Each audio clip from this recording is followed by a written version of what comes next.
मराठा आरक्षणाच्या संदर्भामध्ये सरकार सकारात्मक असून मागासवर्ग आयोग अत्यंत वेगाने काम करत असल्याचं उपमुख्यमंत्री देवेंद्र फडणवीस यांनी स्पष्ट केलंय।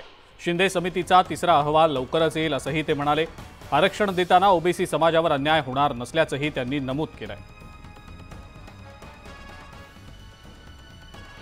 राज्य मागासवर्ग आयोगाने अतिशय वेगाने काम चालू केलेलं आहे।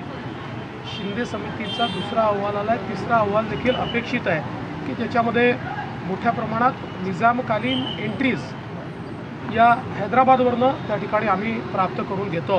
राज्य सरकार योग्य काम करत आहे हे लक्षात आल्यानंतर कदाचित तसा निर्णय तो घेणार नाहीत। आम्ही पूर्ण शक्तीने या ठिकाणी हे सगळं कार्य करतो आहोत।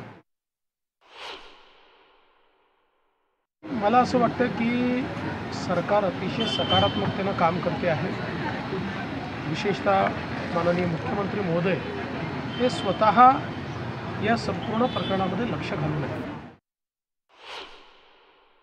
कुठेही ओबीसी समाजाला त्रास होणार नाही, ओबीसी समाजावर अन्याय होणार नाही याची संपूर्ण काळजी घेत मराठा समाजाच्या आरक्षणावर अत्यंत सकारात्मक कारवाई ही राज्य सरकारच्या वतीनं चालली।